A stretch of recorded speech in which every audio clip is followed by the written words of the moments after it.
QR National was the last of 3 freight trains to roll through. A crowd of about 30 turned out to witness the historic moment. For long-time resident Phyllis Halliwell, the rail milestone struck close to home. My late husband was a train driver on the railways for 36 years. It's an end of an era. And it will be a story the next generation can tell. Ross Coyle brought his 6-year-old twin girls to witness the special event. Look, they're old enough, I think, to be able to remember that they were standing here when the last train went through Wodonga. Are you excited? Yes. Rail enthusiasts came from all over to capture the last train on video and film. 20-year-old Daniel Hancock travelled from Melbourne. Yeah, it's just all part of being a rail fan. The crowd braved freezing conditions to be trackside, but seeing the last train pass through was worth it. Although for the Steele family, it brought a sense of nostalgia. We used to live by the railway line, so we used to when they were growing up as kids, and they used to climb up on Grandma's sink to watch the train go by. Oh, it's wonderful. I love it. I'm so sad that it's gone. Boom gates were brought down over High Street for the very last time.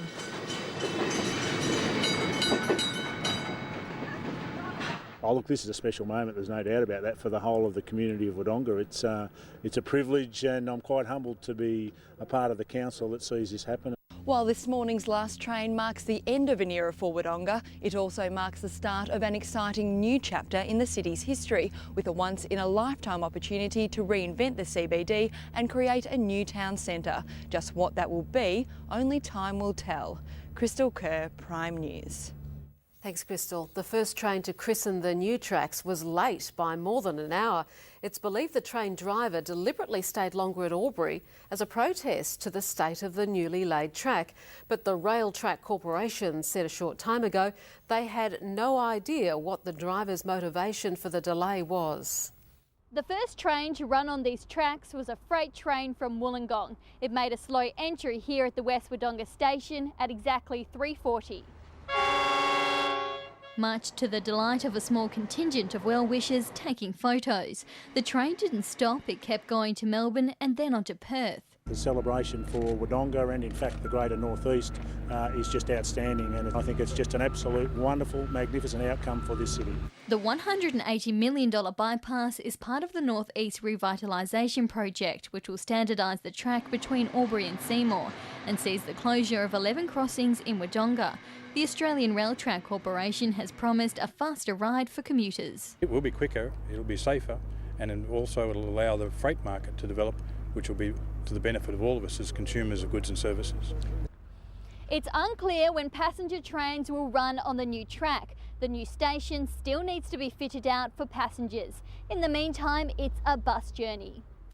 OK, thanks, Brina. High Street retailers are celebrating the long-awaited first day of trade without the interruption of trains and traffic stoppages. They hope the rebuilding of Wodonga CBD will start without lengthy delays. It's a CBD location that has many benefits, but for some businesses on High Street, their proximity to the railway crossing hasn't been one of them. Angela, day one, how's the view out your window here? Oh, look, the silence, it's just golden. Already the boom gates have been removed and retailers are rejoicing.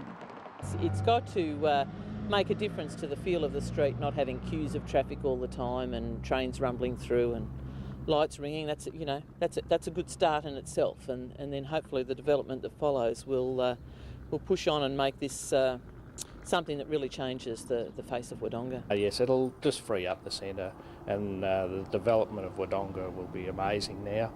I just hope it doesn't take too long. I just hope that everything progresses fairly quick and not hung out like it's been. The Chamber of Commerce is hopeful the Mans development will go ahead soon, prompting further rejuvenation of the city on the former railway land. And I think once people see that and get some confidence that things are going ahead and that the change is really coming, it can only do our city great good. Kylie King, Prime News. In other news, offensive images and shocking obscenities have been sprayed across a Wodonga primary